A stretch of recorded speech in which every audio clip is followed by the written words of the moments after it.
What's going on, everybody? It's your boy King Gabe here, and we are here again with another toy review. This time we're looking at Rattrap. I think it's not Kingdom. I think War for Cybertron. But now this is the Voyager class Rattrap, and as you can see, looks really good and everything. Matter of fact, look, if you even do this, you can even stand him up on his hands there, on his his back feet, and sort of like, you know, in the Beastwars show, how sometimes he'd be picking up stuff with his front paws there, sort of like hands, similar to how, you know, like Optimus would do sometime, you know, being a gorilla and everything.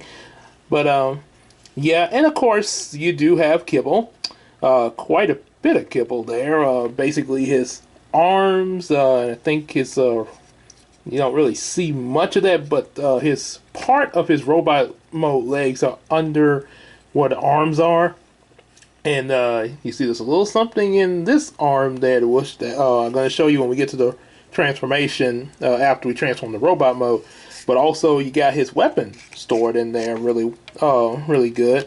Of course, like I say, you see it all when he stands up there, but it's kind of not any way to get around that, regardless of what Rattrap figure you have. And pretty much all the Rattrap figures are kind of shell formers in different ways. Now this one, of course, has a bit more into its transformation. It's not like difficult. It's not like super like, oh my god, this is really hard. But it does have some interesting ways to its transformation that sort of makes it differ just a little bit from Rattrap's usual transformation. It's still similar, but there's a few little differences. And matter of fact, and then like I mentioned with the Kibble, even with that, you know, even just say if I were to get like a Masterpiece figure, yeah, it still actually would have this, because I actually have seen the Masterpiece figures of Rattrap called Mouse Warrior, and yeah, it does have part of his belly covered, but you still see part of his arm sticking out though. So that, yeah, it's just sort of like that, regardless of, you know, the manufacturer and everything. But so for what we get, yeah, that is really good, and it's actually a lot better than, you know, a lot of the Rattrap figures we've got in the 90s when Beastwars first came out. Of course, it's understandable, you know, because toy making has developed a lot. So, I mean, obviously, you know, things weren't going to be quite this good back in the 90s. But, you know, you get what you get. And even for that, you know, it still did pretty well. I mean, heck, I played with them. So, Kid Me was satisfied. So I guess that's the main thing. So, okay, so in terms of articulation, he pretty much just kind of moves his front legs. He can move his hands all the way around.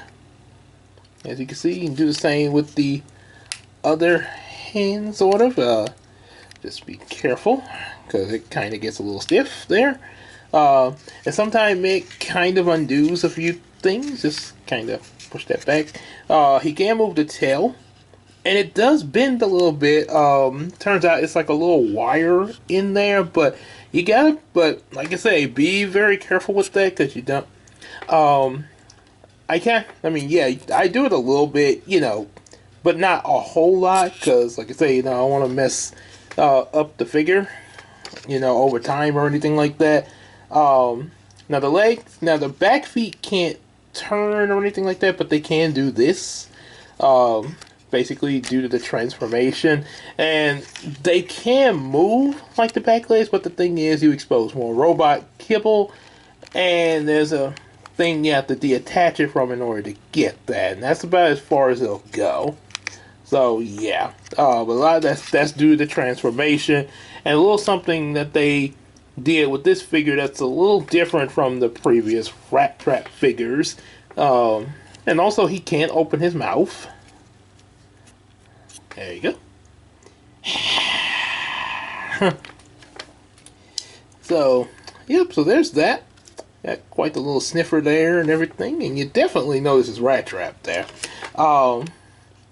And also, before I transform him, I just gotta say, this actually, and you'll find out why with that once he's transformed. This, I actually think that if they had took the time to put Rattrap in Rise of the Beasts, this is probably, he probably would look somewhat like this. His transformation I'm about to show you would probably be similar to like what you're about to see. Of course, being how the movies, you know, did like with the other characters and stuff, might be a few differences as far as, you know, especially since they were, you know, or semi-organic and tech and stuff. But yeah, this would probably be a good concept art with Rattrap there. So let's get the transformation, and you'll see why I ramble about that. So to start off, you're going to try to get his weapon. And by the way, his weapon actually can split into two. Yeah, which is actually pretty neat. So you got one big blaster, and he can have two blasters. Sort of like Jack from the Red Ranger from Power Rangers SPD. How he had those two blasters, and also it was the same with Bon Bon and Deca Ranger. So, let's see, what we're going to do is move these legs up, kind of get them out of the way for the moment.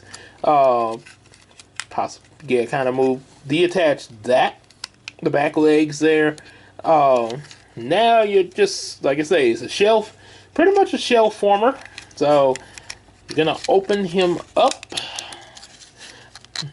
I didn't do anything! Had a moment there.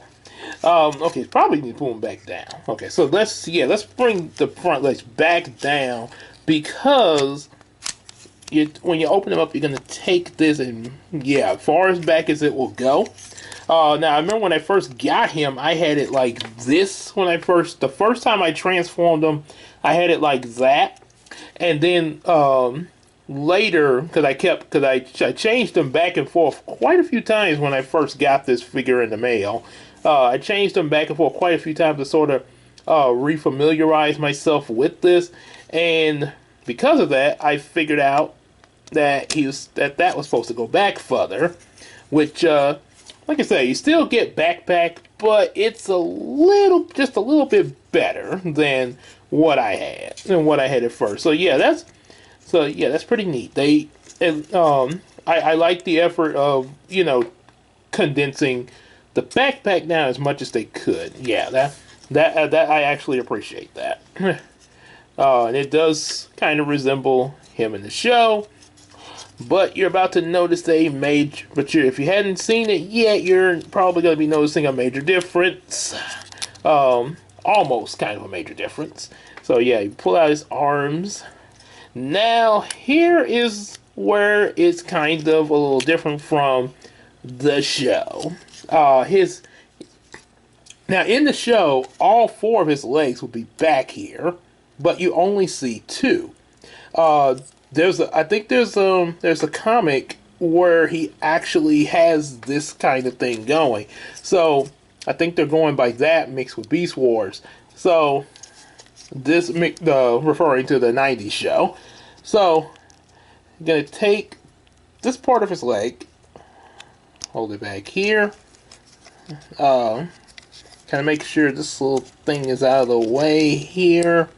I think it's supposed to, yeah, okay, it was in the right spot. Kind of get his beast mode foot in position. Gonna bring the robot mode leg down and connect the two, and place the beast mode feet right aligned with the robot mode feet, and there you have one leg. So that's what they did differently. Yeah, I didn't really think that was such a good idea at first. I kind of was like, why wouldn't they just put them all on his back like in the show? But, you know, I thought about Rise of the Beast more, and I thought, you know, maybe this is pretty much maybe how his transformation would go if he was in the Rise of the Beast movie. So, yeah, you know, since because they had a lot of things similar to the Beastwars counterparts, but they obviously had some different transformations, especially Because, you know, Cheetor in Beastwars, he had his Beast Mode head on his Robot Mode chest. Rhinox had that big gaping mouth over his chest. But they changed it to where they just have, you know, bare robot chests.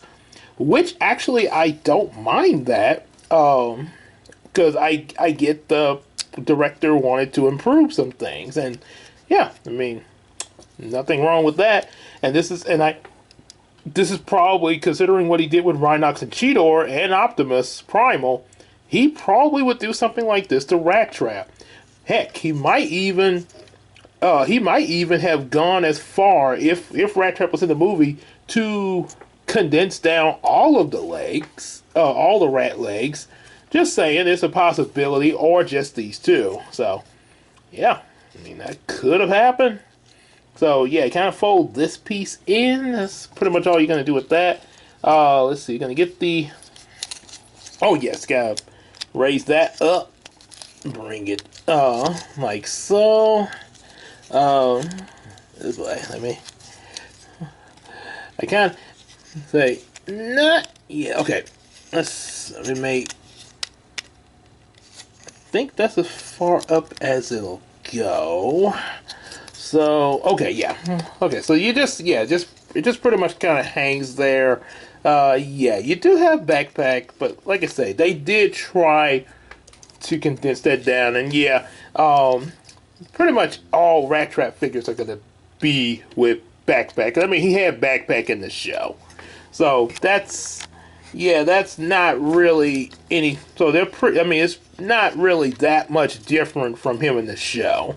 Backpack is because they're, I say the 90s figure probably had the most backpack, but it actually, like this one, what is really accurate to the show, despite the backpack being even more so than this one. It's still accurate to the show. And yeah, just folded that back. Okay, get you back in place.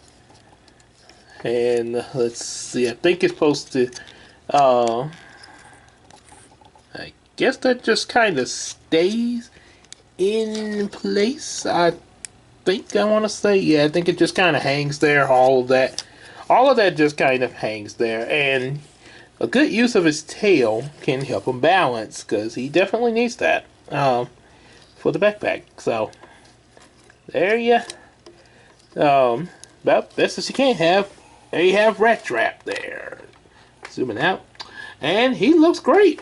Even with the new kind of form, and the, like I say, that's another difference. You know, the back legs are now part of his robot mode legs, and the rat tail just also sort of hangs down from him, sort of like Cheetor's tail in robot mode from Rise of the Beast and Transmetals 2. It just sort of hangs there. It's because, you know, originally it would be lined up on his backpack, but yeah, it's just that now. And you get his arm turned around. Yep, there we go. And show a little feature here. Yep, we got these little boomer or bomb doohickeys that he would eject from his arm. He only ejects it from one arm. Would be nice if they put it in both arms, but at least they did. At least we do get this feature for one arm, though.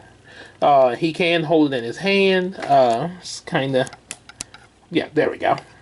Or better get. Oh, wait. I know what it's how it's supposed to go in there. Okay, like that. Yes, there we go. So it goes like that. Sort of almost makes me think like he's holding something for the Daily Planet or the Bugle. Hey, Jameson, you need those pictures of Spider-Man? Yeah, give me those pictures right now. What are you waiting for? Chinese New Year? Go, get. So, yeah, he's got that little boomer thing. He's used it a lot in the first season, and he even used it in the later seasons after becoming a Transmetal. One of the most memorable, hilarious scenes I remember him using it in season 2. Well, actually two moments. One was with Waspinator when he had to rescue Silverbolt, and he was like, "Yo, bug guys, huh? Two hand? Oh, this here'll help ya. Oh, how does this help? Just push the switch, you tin horn idiot. I love that guy. And of course, it didn't exactly blow up Waspinator, but it did do a funny little gag of knocking him out there. So there was that there. So it seemed like they kind of do something different each time the show, but most of the time they do explode. And then the second time was when him and Optimus, he had one for him and Optimus Primal to get inside of this Vok thing that Megatron was in. Yeah, it was, and so yeah, they blew that up and got in. He's like, so now what? Oh yeah, like Megs is gonna invite us in for some oil and cookies. Not that I couldn't use a snake. So, yep. So we take that. Let's set that. Let's put that back in his arm so it won't lose it. That back in there. So yeah, articulation wise, he can turn his head all the way around. Kind of was a little stiff there, but yeah, he can turn his head all the way around. Doesn't have waist movement. That's because of the transformation. He can move his leg all the way around and bend at the knee, pretty much like that. No foot movement because of transformation again. Same with the other leg, do like that. His tail still moves a little bit. Backpack, let's see, if we raise his, he can put his beast mode feet about any position. Let's see, yeah, you can get somewhat, yeah, 360 movement. Oh, I don't know why I said 360, but you get movement out of his arm, all the way around, depending on how you position his beast mode feet in the backpack. Bend at the elbows, a little bit, yeah, bend at the elbow. And it does turn, as you saw earlier. Kind of only goes a certain way for some reason, but that's no big deal. I kind of like to have the beast mode feet kind of like that, sort of reminiscence, sort of a resemblance of the show.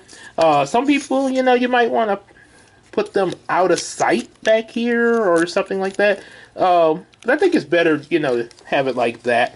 And then of course, weapon is split into two. He can have double blaster power. Let's see, get that in his arm. I mean his hand, sorry. So he can do this.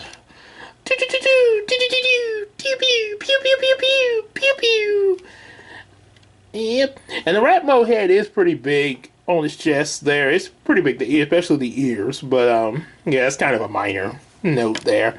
It's a little bit bigger than most of the Rattrap heads there.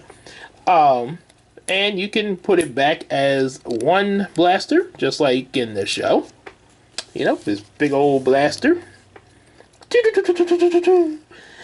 And yep, that's pretty much it for Transformers Voyager Rattrap. Definitely a great looking figure, and I definitely want it to happen with my other Maximals, like Optimus, Cheetor, Air Razor, Rhinox, and of course Leo Prime I recently got before now. So now I got 6 of them.